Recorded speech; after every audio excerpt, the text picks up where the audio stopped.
You're listening to the Hour of the Time. I'm William Cooper. Good evening, folks. Tonight's episode is a rerun.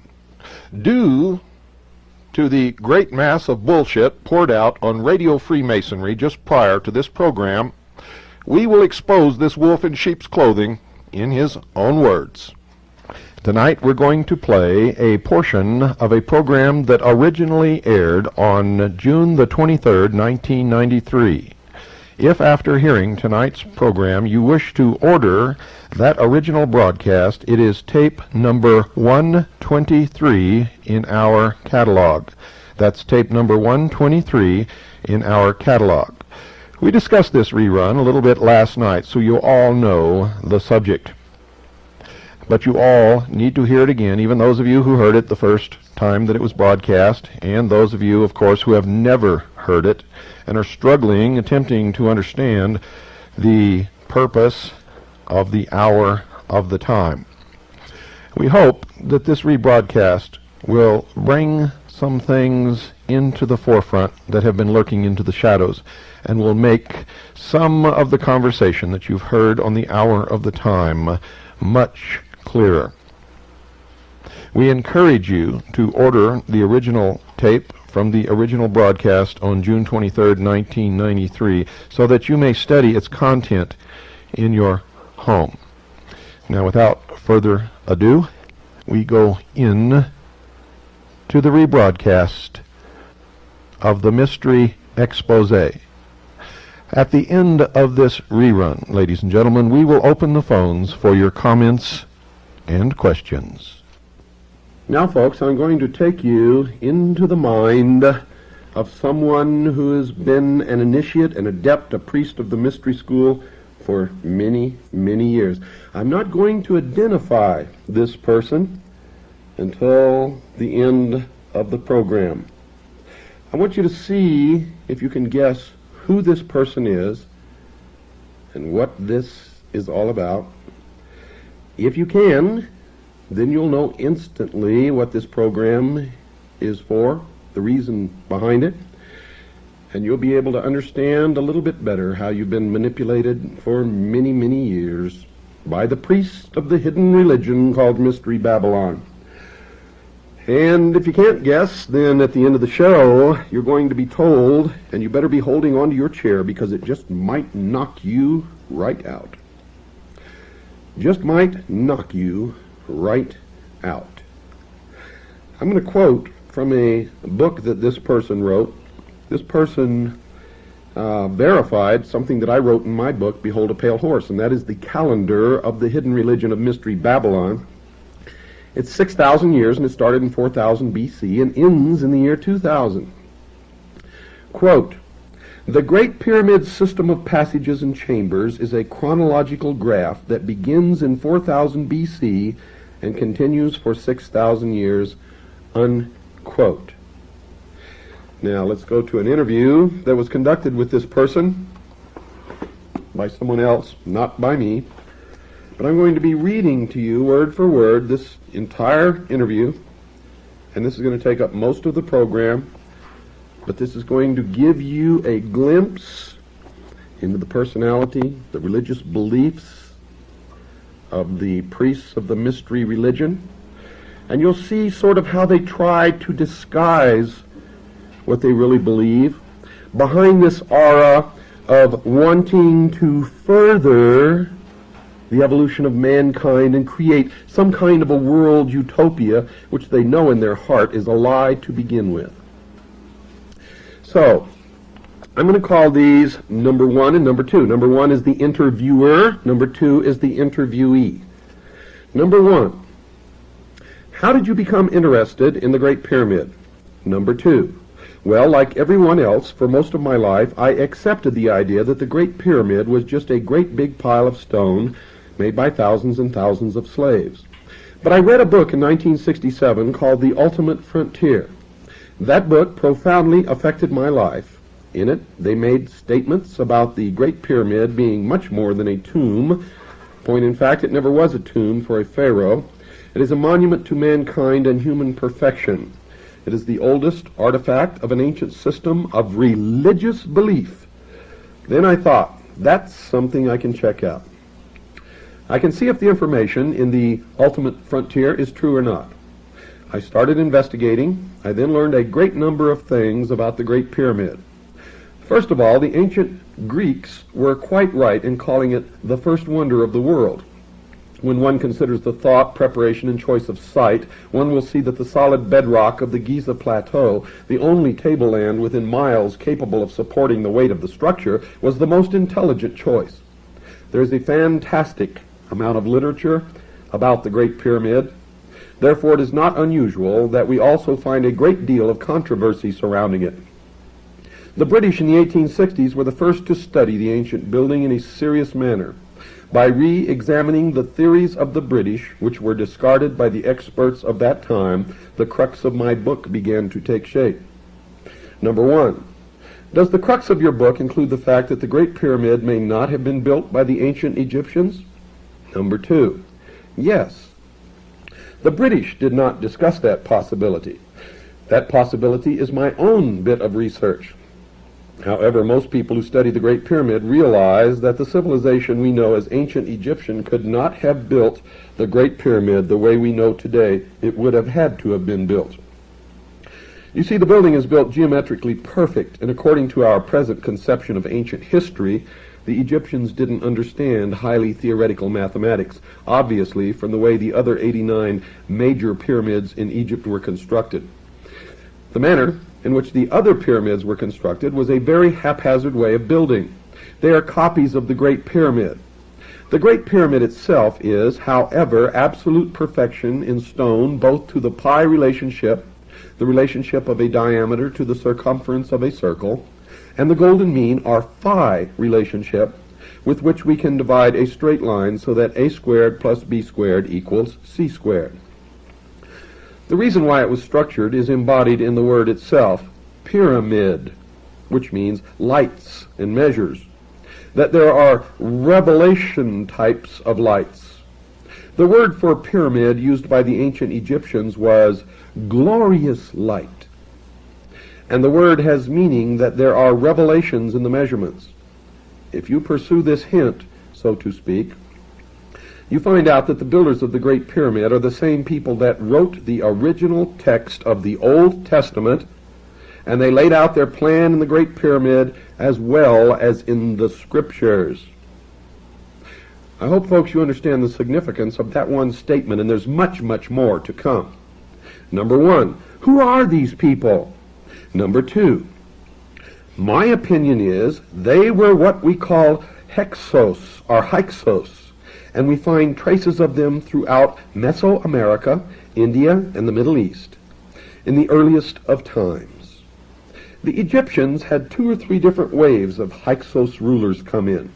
The word Hyksos, for many years, was translated shepherd kings, which is a paradox.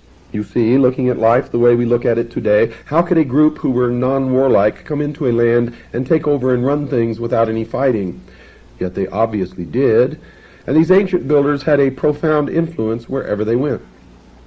The years of research I've done tell me that the Hyksos were a group of people who had in their culture information stemming from a previous civilization.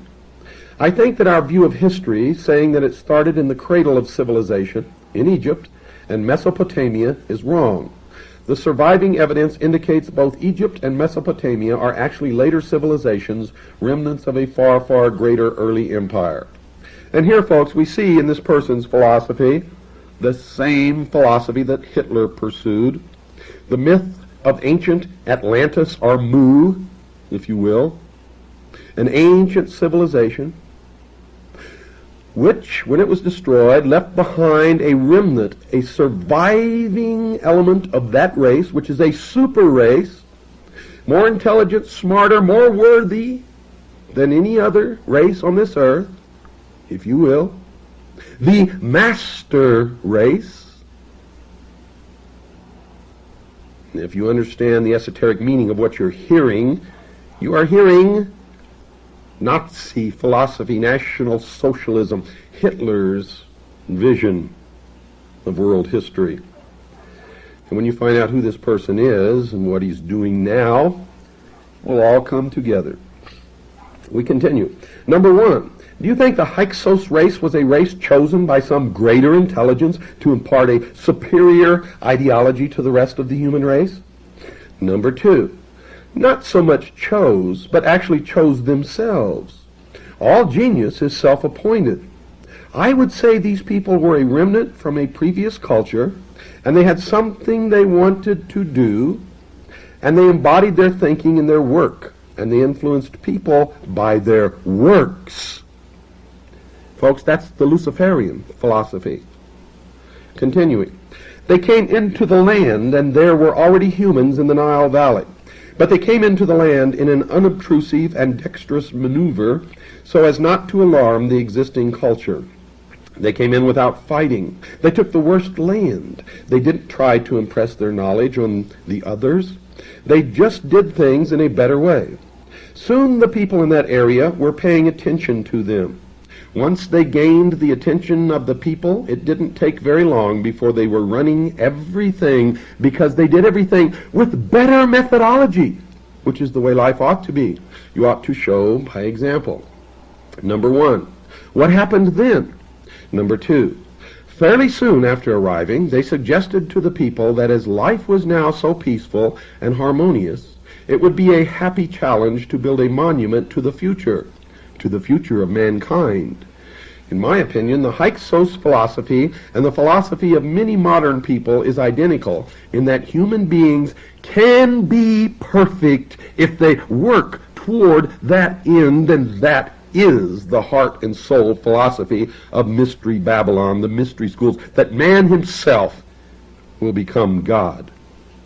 Wait until you find out who this is. Number one, what happened to the ancient tribe, the Hyksos? Number two, I think they are still in existence today and have not died out, but have gone underground many thousands of years ago. What we call Masonry. Freemasonry is an offshoot of the group that started out. The Hyksos group became what the Ultimate Frontier calls the Brotherhoods. These are a group of people who have knowledge about what it really means to be human. And folks, that implies that the rest of us are not, and that also is in direct line and in direct concert with the philosophy of the mystery religion of Babylon. You see, to them we are all cattle, animals who have no intelligence. Continuing, these are a group of people who have knowledge about what it really means to be human, to be a human becoming, to grow toward human perfection. It's a philosophical thing. These people still exist. They still band together in groups here and there, and they show by doing. Again, their lifestyle shows that they really have a handle on what life is all about. They don't try to impress others with numbers or with what they know. They just live doing something they want to accomplish while they are here. We know in Egypt these people formed secret societies, and that Pharaoh Akhenaten came up, quote, under the rose, unquote, out of one of these secret societies and took over the land of Egypt in a manner that forbids disclosure at a time in which the superficial popular theology left a want unsatisfied, which religion in a wider sense alone could supply. And there he has admitted that he knows the esoteric teachings of the mystery schools, their origin and their purpose. And if you've been listening from the beginning, now you know that this person is a priest of the mystery religion himself. Continuing, We know Alexander the Great wanted to get the knowledge of one of these ancient secret societies because he writes about it a great deal.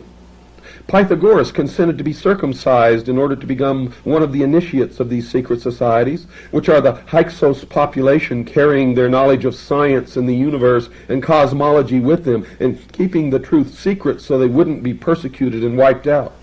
You can imagine what society today would do to a group of people like this, were they to perform certain ancient rituals in public.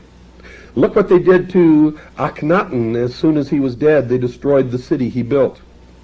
Number one. That's right, they tried to. Number two, wipe out his name.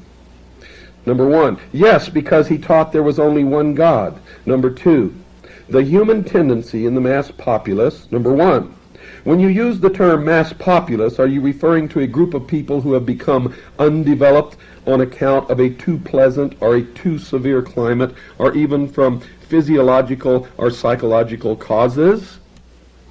Number two, the phrase mass populace was a term used by the ancient ones, which usually refers to those in a populace, in any country, who sit back waiting for some savior to raise them up out of their misery. Recognize the venom directed at Christianity, folks? Number one, then you are referring to people who are merely living a conditioned response to their environment. Number two, yes, the human tendency in the mass populace is to tear things down rather than to reach up to the excellent, which brings everything down to mediocrity. We're doing that in this country today with our so-called standards from the federal government. Everything's got to be brought down. This is just another social indication of this tendency in human beings to bring things down to a lower level so it's easier instead of striving for excellence. The Hyksos people went after pleasing results and worked hard in this manner. They strove for excellence, and therefore they had to go underground to keep from being persecuted. In almost every case that we can trace, anyone that tried to bring the truth to man has been crucified or killed in some cruel or barbarous human ritual. And folks, for many years, that was exactly true. But this is not the true intent of these people, for if you also go back through history, you'll find that these are the people who have been behind every religious war, have been behind every revolution, have been behind and literally are the heart and soul of socialism and communism. And everywhere they go, death follows, and a stench. Number one, do you know how the Great Pyramid was constructed? Number two, I leave that puzzle to the engineers, architects, and professors of physics who have researched and studied the building. No one at the present really knows. There are several suppositions, but since no one really knows, that mystery remains to be answered in the next 24 years, and since no one really knows, in my opinion, there's no such thing as an expert. Number one, in that case, how do you believe the Great Pyramid may have been constructed? Number two, my information from people who seem very knowledgeable says that they built in with water locks and floated the blocks into place. That's pretty hard to conceive of because they would have had to have been tremendous locks, because the Great Pyramid is up on a plateau at least 6 miles from the banks of the Nile River. Water with a series of basins and pipes that match the corridor in the chamber system of the Great Pyramid's interior system embodies all the laws of hydraulic engineering. For example, the Great Pyramid's Grand Gallery is a perfect vacuum bottle. And this pumping system, which I explain in my book as I explore the research work of Edward J. Kunkel, author of the book Pharaoh's Pump. Well, folks, it's time to take our break. Don't go away. We'll be right back and continue with this revelation after this very short pause. Snap. Water. And we continue, folks. Number one. If this tribe of people, the Hyksos, caused the Great Pyramid to be constructed, did they know their message wouldn't be understood for thousands of years, or did they think that humans would grasp its meaning a little bit before that? Number two, I think it's quite apparent that they knew it would be grasped in the 20th century. I think that they laid it out so the core of their meaning would be picked up by those who really had the mathematical know-how. It wasn't until 1905 that we had the real understanding of gravitational astronomy, the astronomy involving the solar system and the movement of the Earth around the sun, down so pat that we had all the answers the builders of the Great Pyramid had. They knew as much or more about today's system of gravitational astronomy as we know. Number one, do you think this falls in line with a number of other theories that humans were at one time visited by supremely intelligent beings from other worlds? Number two, I don't accept that thesis. However, I believe that there is life probably on every little planetoid in the entire universe. Life that is similar to ours, having a spiritual nature, but somewhat different in physical nature. No other beings from outer space ever came down here and cohabited with the apes, as Mr. von Daniken would say. I would reject that thesis, but on the other hand, I would say we are indeed created by another intelligence far greater than this planet or even this solar system. You know, it's a funny thing. I was once an atheist. I went through most of my college days as an atheist. I went through most of my college days as an anthropologist and didn't believe in a creative theory at all. But after studying for many years, I was forced to accept the fact that I obviously had been created, because it just didn't happen by chance. There's no way, I would say, that this theory that something in outer space came down and interfered is quite accurate in that respect. We are in the image of a creator of some kind that we can't even conceive. Therefore, we have the ability to do all kinds of fantastic things. I think there was a civilization 50,000 years ago in the Pacific, now underwater, that had in it achievements that we only think of today. Number one. Okay, just a minute. Let me backtrack here. At the beginning of the interview, you mentioned that you began your investigation of the Great Pyramid after you read The Ultimate Frontier. What's it all about? Number two. Oh, that's a big topic. The Ultimate Frontier ties together a history of this planet, the idea and purpose for mankind being a part of it, and a philosophy of growth towards human perfection, and how this philosophy is what life is really all about. The truth of this was lost when the great civilization on the Pacific continent of Mu was destroyed by a sudden cataclysmic change on the crust of the earth 50,000 years ago. There are a group of individuals who call themselves the Brotherhoods, unobtrusively working to uplift mankind back to this ancient wisdom belief, and the Great Pyramid is indeed a monument to this particular brotherhood.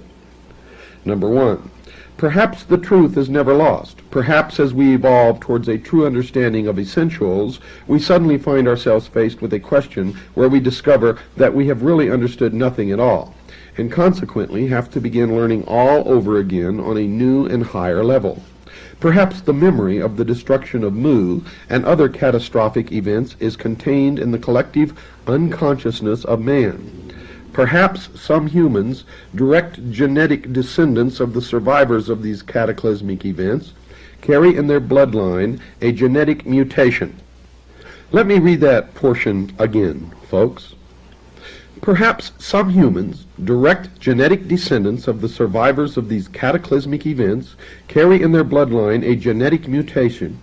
Perhaps this genetic mutation was deeply imprinted into the central nervous system of some of our forebears who actually experienced and survived a sudden slippage in the Earth's tectonic plates or a supernova explosion. Such a genetic mutation passed in genetic structures, or DNA, from generation to generation may explain why some of us today are more acutely sensitive to subtle earth tremors than our neighbors. In any case, this book, The Ultimate Frontier, started your mental processes working along these lines. Number two, they were already working along this line, just like many peoples are without knowing about it. I had started into investigation of phenomena and mysticism on my own because my religious convictions couldn't answer my questions. Going to different churches and checking them out, I found didn't answer my questions as to why I am. I've always wanted to know why. The human physiology is a remarkable thing. Why should it be? Why should we be different than the animals? Why should we have these philosophies when no other animals has philosophy?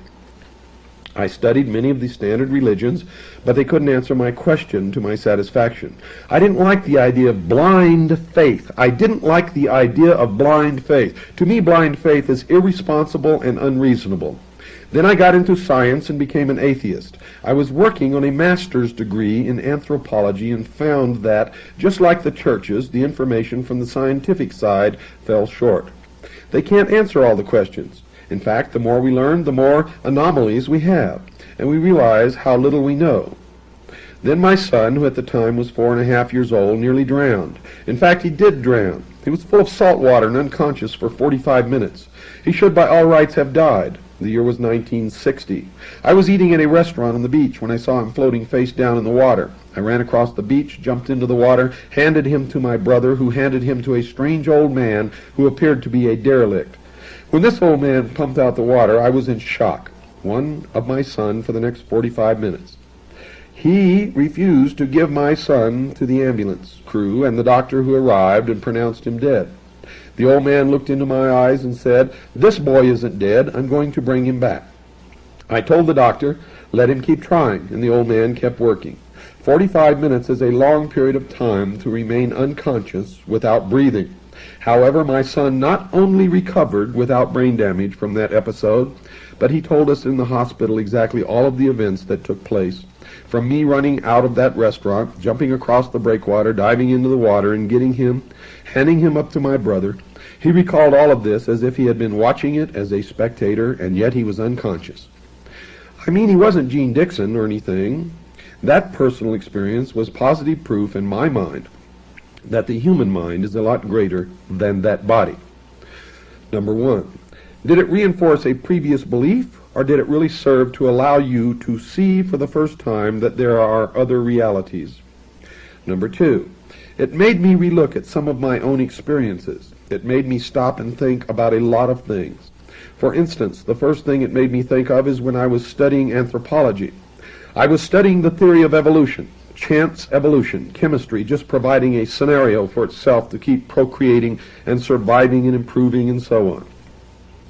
If we accept evolution as the ultimate answer, we have to accept a ludicrous notion that atoms, all matter, is made up of the atomic elements, can so arrange themselves as to be able to give themselves abstract qualities such as memory, desire, will, curiosity, consciousness, conscience, creativity, intuition, emotion, and reason. How can you get that chemically? You can't.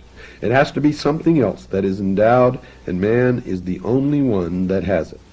A goat doesn't see the stars or know what's over the mountain or know anything about life and death. You see, but we do. These ideas were in my head, and intuitively I knew there was much more.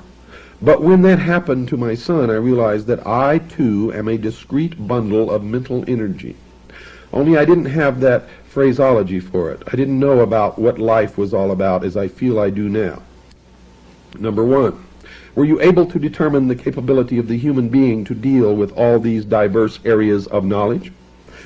Number two, certainly I am doing it, and I'm nothing extraordinary. I am dealing with all of these areas of knowledge in a relaxed and causal and fun way. And I feel that I am growing. I am not impatient about my growth because I know that someday, if I continue to try to improve myself, if I continue to use those qualities of mind that I have, then I will become as perfect as humanly possible. Now, according to our basic beliefs in this country, human beings are created in the image of their Creator. To me, that means we have the same qualities of mind. We're certainly not the physical image, but the mental image. We have will, memory, desire, curiosity, consciousness, creativity, conscience. I've gone through those before. Intuition, emotion, reason. Those 10 qualities of mind are the same qualities as the Creator has. Perhaps we can never become absolute perfection as the Creator. Whatever it is must have been. I cannot conceive of the creative force, not enough to verbalize it and make sense to everyone, but I think we can obtain relative perfection and become one with the Creator by improving ourselves based upon what we have to work with. There's no limit to human abilities, to what humans can do. We limit ourselves by our own conditioning. Number one, do you think that most people are really trying to find out about all these things? Number two, many humans are. I would say there are millions of people who have an inner urging towards something better, especially in this day and age, because now there are more of them here. Out of the great majority, roughly 220 million people today in the United States, only about 2 or 3 million are really interested in what makes them tick. What is involved in life, the purpose of it all, and in really growing and building on their character. The other 200 and something million are merely living a conditioned response from their environment, and they don't think about it at all. Look, here we are in the city of Atlanta, a huge city. Look at the people walking back and forth. They're positive in many ways, and yet they never really give it a thought as to why they are, why they're capable of building these tremendous buildings and driving those tremendous vehicles they drive.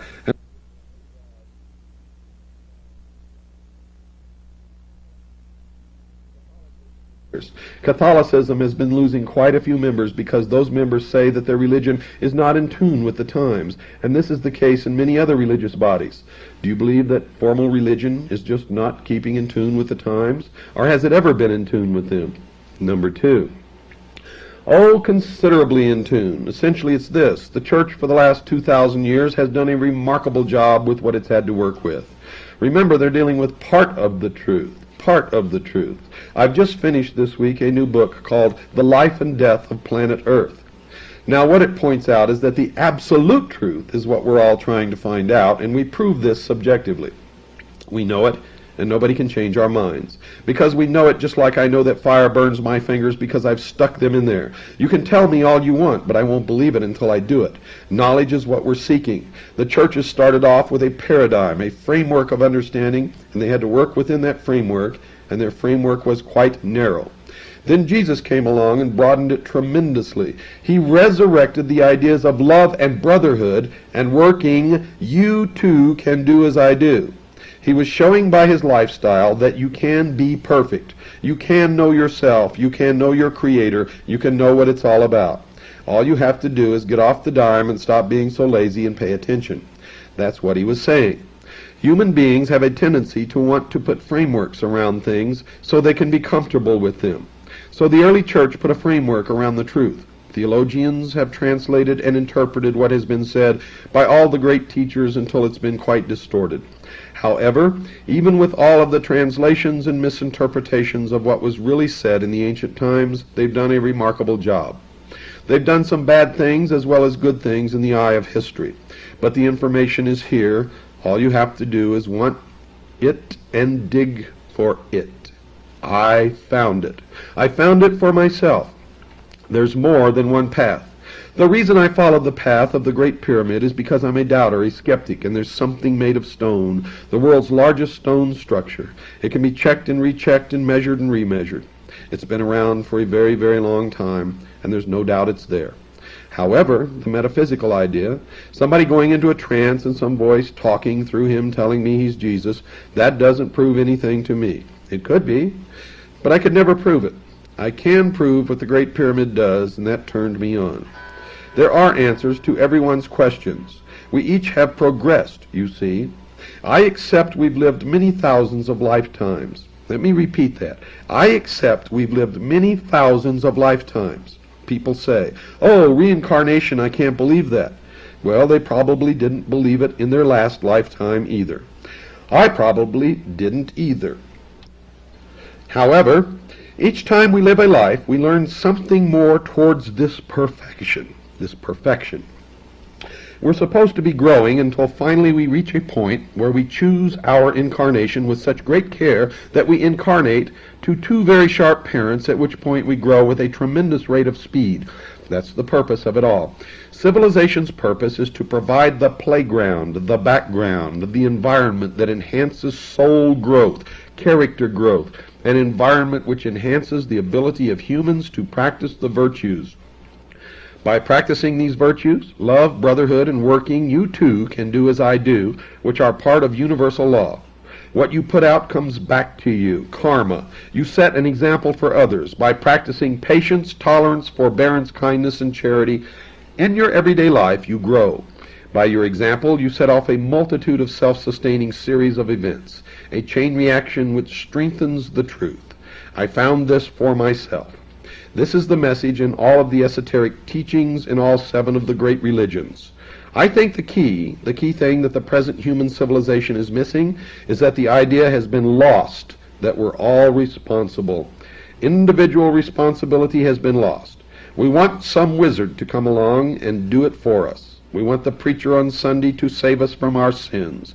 We want the man in the confessional booth to cleanse us. We don't want to do it for ourselves. Well, there are no wizards. Every single ego, every single created individual or discrete bundle of mental energy must do it for himself.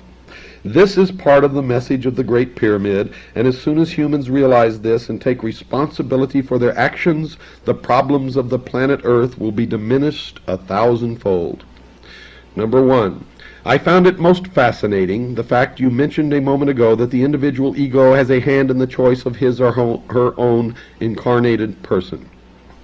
Number two, this is esoteric information. I use the term esoteric information. Esoteric meaning inside information, and it's only information that has been given to me. I have not proven it yet. Even if I did prove it, it would still be only information to you. So the difference between information and knowledge is clear. We need to make that clear. Now, my information is that each of us chooses our parents and our station and our situation, even our race. Listen to this, folks. Listen to this crap. Beginning again. One of the individuals that I have been told about in this esoteric information was George Washington Carver, who deliberately incarnated into a race that was downtrodden to work on the idea of bringing them up. He was an ego of tremendous advancement, and when he did incarnate into that environment, which was a terrible environment, I understand he may have lost a few points because he became embittered near the end. Had he remained without bitterness, he would have gained. This is the story I have. We all take a chance incarnating into a civilization that can drag us down, because when you get inside of a physical body, you become subject to the nuisances of that animal body and the conditioning and the responses, and it's up to you with those 10 qualities of mind to overcome those. That's why being well disciplined is vitally important and permissiveness is not wise. Well, folks, there's no way I'm going to be able to read to you all of this interview because it's just too long. So I'm going to pick out some pertinent points. This is number 2 talking. And this is an excerpt from a paragraph. However, don't permit it. Don't say laziness is good for everybody because you won't get uptight if you're lazy. We have so many errors on the idea of human potential and what to do with it. I believe in being well disciplined but not cruelly. I believe in responsibility in the organization I belong to. The STEL group. The STEL group. The group in which Lars Hansen was reared. Now I want to quote to you from a book called The New World Order by A. Ralph Epperson, which you can order from Publius Press in Tucson, Arizona. On page 67 in The New World Order, Mr. A. Ralph Epperson has a direct quote from Eklal Kushana. He was the leader of the STEL group. Mr. Tex Mars also has the same quote in one or two of his books. But I'm taking this from The New World Order by A. Ralph Epperson. Quote, Lucifer is the head of a secret brotherhood of spirits. The brotherhood is named after Lucifer because the great angel Lucifer has been responsible for the abolishment of Eden in order that men could begin on the road to a spiritual advancement, unquote. That is the teachings of the leader of the STEL group, the group that this man belongs to. So, folks, pay attention. This again is number 2 speaking. This is a part of the message, a band of men at the dawning of the age of Taurus, a more civilized age embodied in the Great Pyramid's mathematical code, to transmit to a generation of humans living in the age of Aquarius, something they felt was vitally important. The age of Aquarius began 23 August 1953, and this is a New Age idea, the idea that we can perceive and try to improve. Of course, there's still a larger majority of humans, even in the age of Aquarius, that want to drag people down and lower the standards. However, every single ego, every single human, has the capabilities of bringing himself up to the equal of his Creator. It's just a matter of effort and patience and practicing the virtues. Number 1. As Jesus stood between the two columns, Jachin and Boaz, on the outer porch of King Solomon's temple, John 10, verse 23. On 25th December, the celebration of the winter solstice, which is what that date is really for, a large majority of the people did not understand him when he said, "Ye are gods." John 10, verse 34. Some people in the crowd took up stones to kill him as a money changer in the temple cocked his head away from his table to see what some in the crowd were yelling about. He heard Jesus say, "Is it not written in your law, I said ye are gods," as he saw a lawgiver of the temple sit bolt upright to listen to this man speaking to the crowd. The money changer wondered why such an important lawgiver of the temple sat up to listen, as rigid as a rod of iron, remembering the law and his responsibility, as the lawgiver remembered Psalm 82, verse 6. He remembered a song of Asaph in which God said, "Ye are gods." The man speaking to the crowd said, "The Father is in me, and I in him." And what he meant could not have been other than what he said. As the crowd screamed blasphemy and moved forward to kill Jesus, he simply disappeared. So when you say humans have the capability to bring themselves up to the equal of their Creator, it would seem to me that this New Age idea is in reality a very, very ancient idea. However, you did say that this was part of the message of the Great Pyramid. But what about these ancient brotherhoods, these people who are responsible for all this secret type of teaching, which seems to be such a mystical notion? Are they still around today? Number 2, I think so, very much. In fact, I could say, I know it. You could say it's information now. The brothers are those individuals who have obtained a degree of advancement over other humans. This also is number 2. If you meet a brother and you get him alone and you say, "I've noticed about you certain things, and I want to ask if you are familiar with the Rosicrucians or the Masons or the Stell Group or the book, The Ultimate Frontier, or some of these metaphysical philosophies," you, when you ask, are allowing him to interfere in your environment. This is the teacher appearing when the student is ready. But unless you ask, the brothers won't help. And here's the crux, folks. Number 2. Yes, the 5th level of intelligence is responsible for the direct work with the planet, and they can make mistakes. The story of Lucifer and Jehovah is a tale of the mistake made by the angelic intelligence.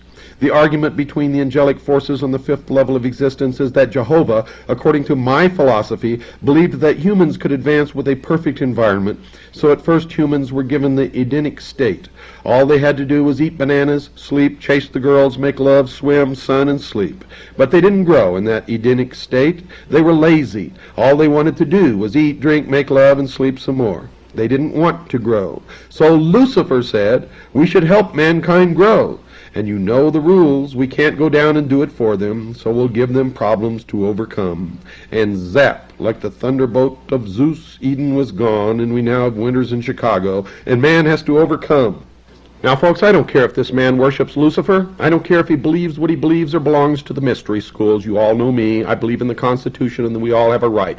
But when he deceives and manipulates all of us, and when on June 8th, 1993, on Radio Free America, he said to the world that I am a CIA disinformation agent, then it's time that you knew who this man really is.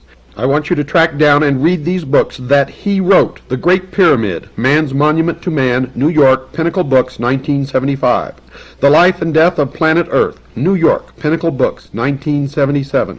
Psychic Surgery, 1973, reprint edition, Chicago, Pocket Books, 1975. The entire text of the interview you heard tonight can be found in a book called 5-5-2000, Ice, the Ultimate Disaster, by Richard W. Noone, spelled Noone,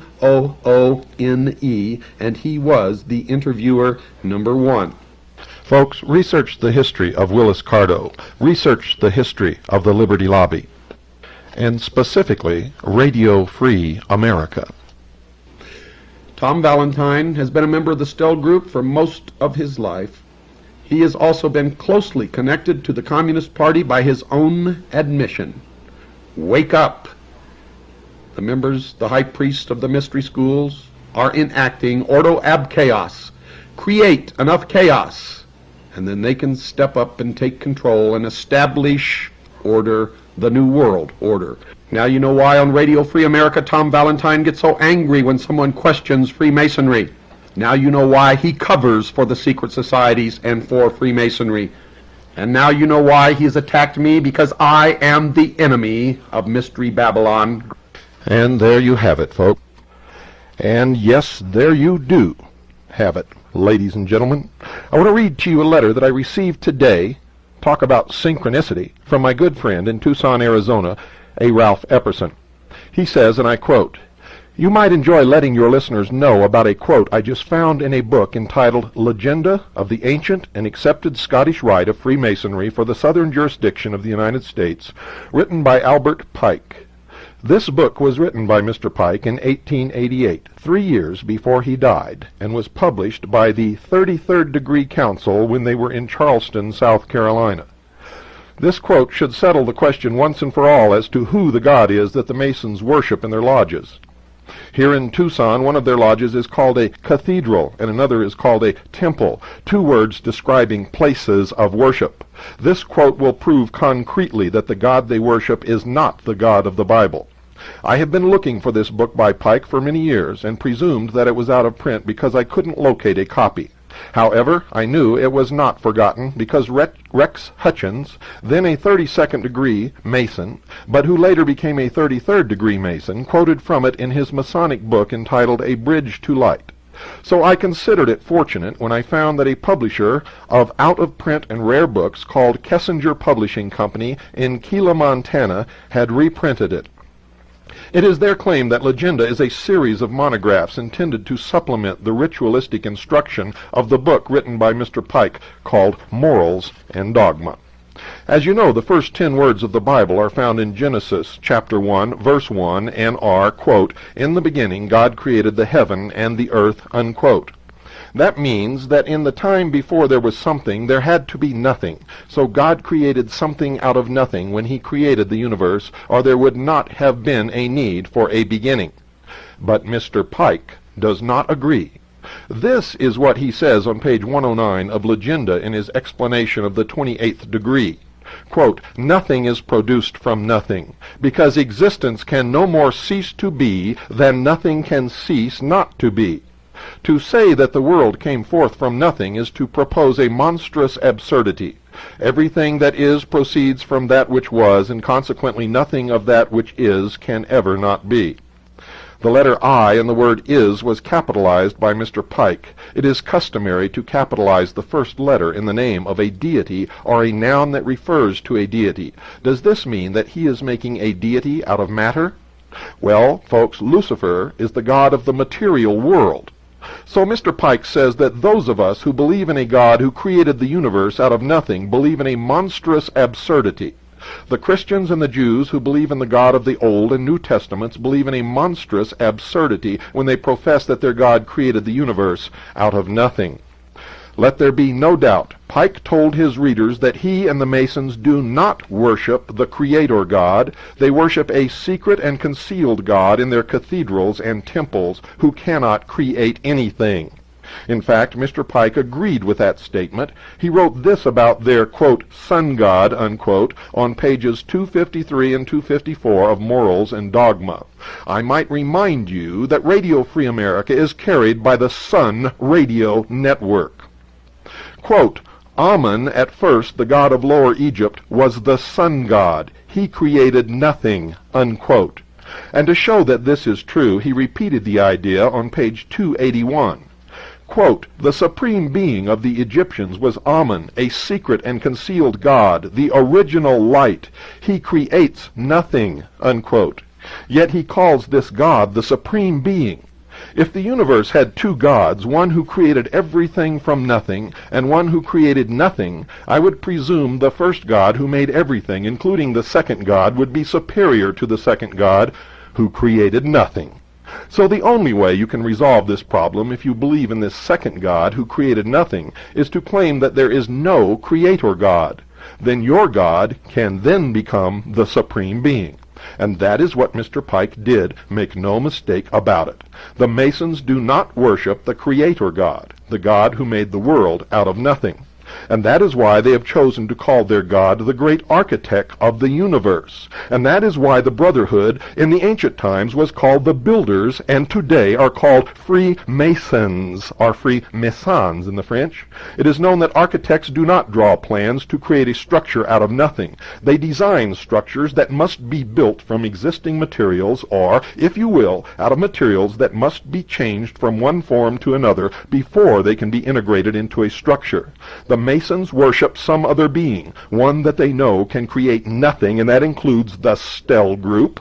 That includes the ancient order of the Rose and Cross, the Knights Templars, the sovereign and military order of the Knights of Malta, and all of the rest of these skunks. The number one Mason of all time has said it, ladies and gentlemen, in his own writings.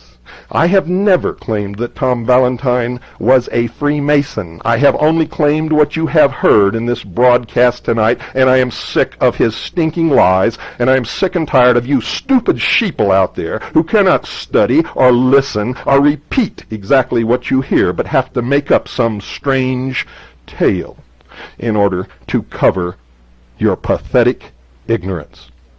Ladies and gentlemen, I do not attack people, I reveal them. I wish nobody ill will.